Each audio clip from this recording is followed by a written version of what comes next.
Watch out for cannibals and bad acting. Oh my god, I didn't kill anyone! Bruh. Because we have the worst show ever about people stuck on an island. And I've seen the ending of Lost. Netflix's The Island is the worst thing to happen to an island since Fire Festival. Currently sitting at 3.8 on IMDb, which is just slightly higher than my Uber rating. So you know I had to take one for the team and watch this train wreck. The show begins with this woman, Chase, washed upon the shore of a deserted island. It's only a matter of time before she meets Blue Crush, and instead of them being like, hey, oh my god, what happened, are you okay? She immediately gets a knife pulled on her. Every character being an absolute asshole for no reason when they should be working together to, I don't know, survive is a common occurrence on this show. Altogether, there are 10 castaways who immediately get to work at finding food and building shelter. Oh, they don't? Come on, you losers, let's go swimming!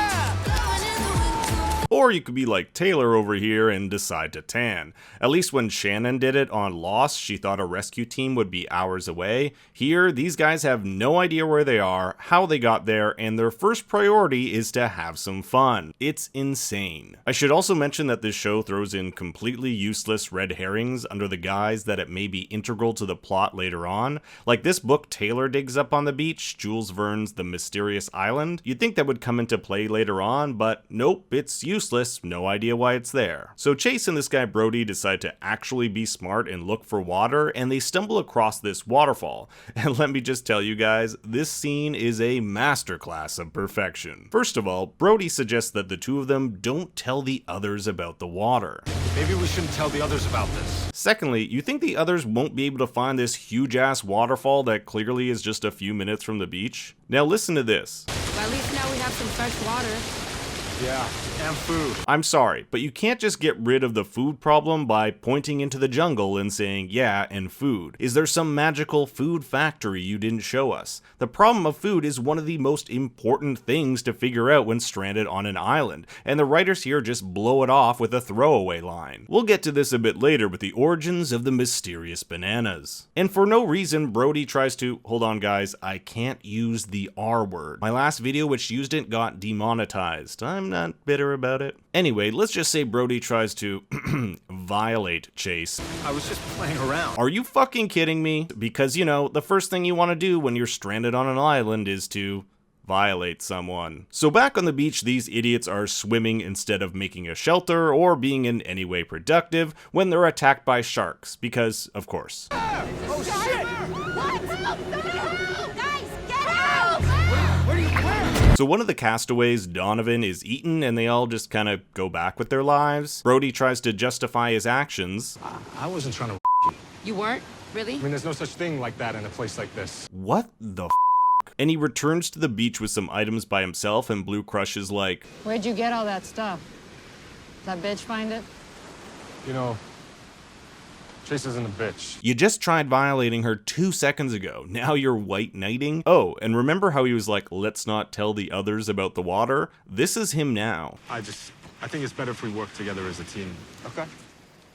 Okay. Chase arrives back at the beach and beats the shit out of Brody before storming off and finding Donovan's shark-bitten body on the beach. He's still alive and they bring him back, and then there's this insanely confusing explanation that each of their bodies when they washed up on shore was 39 steps apart from one another, and if you multiply that by 10, you get the distance to someplace on the island they didn't go to. It doesn't make any sense, but the writers just thought it was cool to throw the number 39 everywhere because apparently it's the average number of steps from a jail cell to the electric chair. Oh yeah, everyone here is a prisoner on death row, and this is just a simulation. Spoiler alert. So get this, all the castaways decide to leave the guy dying from the shark bite to go on this stupid quest, which just ends up leading them to a sign that doesn't really help the plot at all. Like one of them couldn't stay back to make sure he was okay. Chase is frustrated that no one believes her that something weird is happening on this island, and when she's by herself, she finds an emergency raft floating out in the ocean.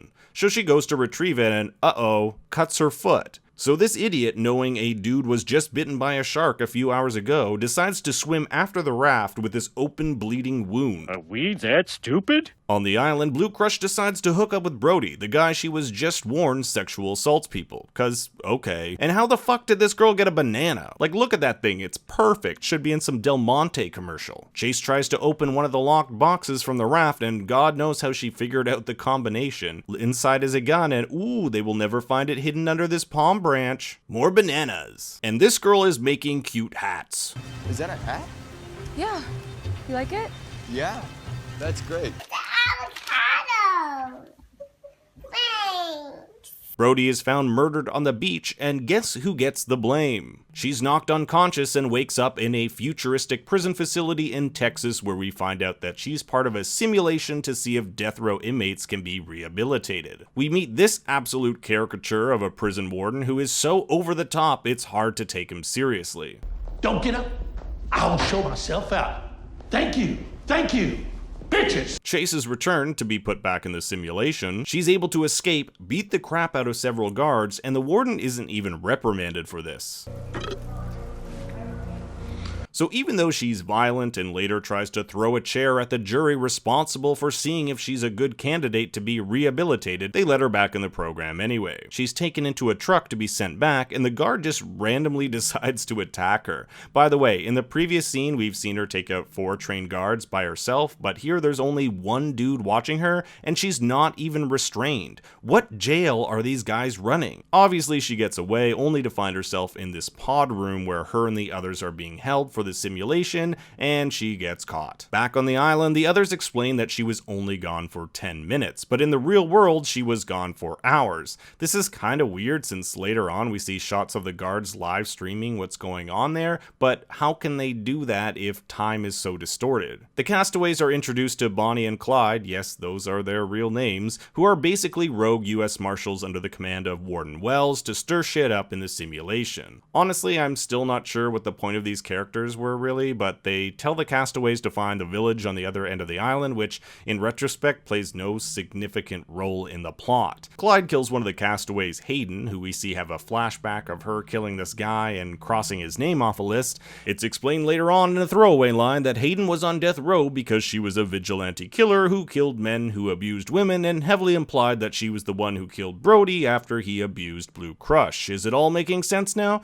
Of course it is. I guess this is a good time to highlight how every character on the island had their memories erased, but yet the characters still know certain things that are convenient for the writers. Like Blair, who was a nurse in real life, is able to help Donovan even though she wouldn't remember that she was a nurse. Speaking of Blair, she was on death row for assisting in euthanasia, and when she talks to the doctor about one of the patients filing a do not resuscitate, this happens. She told me she filed a do not resuscitate. Well, we don't have it on file. She doesn't want to live anymore. That's really not our problem if the paperwork got lost. I'm pretty sure it is. You're the hospital. Enough. Back at the beach, Donovan is running. Bitch, you just got bit by a shark. Taylor has had enough and steals the emergency raft to leave the island on her own, apparently without any food or water because everyone on this show is a dumb idiot. Chase does some investigating in a rundown resort they actually found in episode 2, yet none of them have decided to make this their shelter yet, and learns that her and Cooper used to be boyfriend-girlfriend in real life. I have no idea how Taylor got on this rock, but okay, let's go with it. And oh shit, she ain't doing so hot, but she seems to be enjoying it. It's here we get some insight into Blue Crush's character. And wait, is that the guy from Workaholics? You know how this is gonna feel coming out? Feast. Probably not good. It's gonna make our buttholes bleed. It's actually her husband who straight up attacks her in front of her children. She ends up cheating on him, and when he finds out about it, says she'll never see her children again. So what does she do? Kill them! Bonnie and Clive have reinstated everyone's memories somehow, and Donovan suddenly becomes obsessed with Blair. This place is fucking awesome. We could have a really great life here. You just got bit by a shark. Apparently in his previous life, Donovan was an incel. Can we talk? No, now's not a good time. Can I at least give you my flowers? No, like I said, I'm married. They're almost as pretty as you. Denied. So Mason uses the only flare they have to draw Donovan's attention away from Blair. Why the fuck did you fire that flare gun? That's dumb. We've only got one flare. But when Blair later uses the same gun to defend herself from Donovan, it magically has another bullet. Also, everyone in this damn show is so bad at hiding shit. Cool rack focus to a skull. It's spooky. Where Taylor has found a bowl that says chicken soup. Now, I don't know about you guys, but when I find a random bowl of chicken soup, I drink that shit. Bonnie and Clyde show up, no idea how they also got to this island, and they're about to kill Taylor when she says this line. That is desperate. Just... Can I, talk to your manager? Anyways, they decide to let the cannibal on the island eat her. We don't even get to see the cannibal. I wish I saw the cannibal. That would be freaking cool. Cannibal was fucking great. Anyways, it was the cannibal who provided her with that soup, but it wasn't chicken, it was her fingers. Yeah, she didn't realize her fingers were missing. Blue Crush wakes up to find the village burning and is haunted by the ghosts of her children who she says she misses every day. Well, maybe you shouldn't have killed them then. Chase has a flashback to when she met Cooper in the Marines. Cooper asks her out in the middle of a mission, which leads to this. I'm on point. Cooper has his face half burned, but for some reason it's not burned in the simulation. Blue Crush, who stabbed herself in the real world, still has her stab wound in the simulation. Why doesn't Cooper have his burns? Oh, that's right, because the writers thought it would be a cool reveal later on in the season. Gotcha. We learn that Cooper killed Chase's overbearing mother after she wouldn't give them any money. But the thing I like about this flashback scene is that she's enjoying a nice glass of wine in her mansion in a dimly lit basement with a gun. This flashback gives Cooper some sort of PTSD and he accidentally kills Moses when he snaps out of it. But the only thing he can think of is remembering that he killed Chase's mom. I shot her. Her?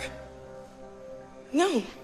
You shot Moses. Hello, there's a dying man here you just shot. They're attacked by Bonnie and Clyde, where Chase manages to kill Bonnie. But here's the weird thing. In episode 3, the warden tells us that if you die in the simulation, you die in real life. But we see Bonnie alive and well in the last episode. There's no logical consistency in this show. Chase is stabbed but is taken out of the simulation just in time where she awakens back in the prison. The jury heard Cooper's confession of murdering her mother, a crime she was on death row for, so now she's free to go. But the sheriff's job is in jeopardy because he was sabotaging the program, a sabotage which resulted in the deaths of several of the inmates. Before Chase can go, she attends this pointless scene with a therapist or lawyer, I don't know what she is, but she tells Chase the point of the simulation is to see if the inmates can achieve redemption. But then she goes on to say that they don't know what that looks like yet. So let me get this straight. You put people on an island, subject them to torture, and you don't even know when they're supposedly cured or not.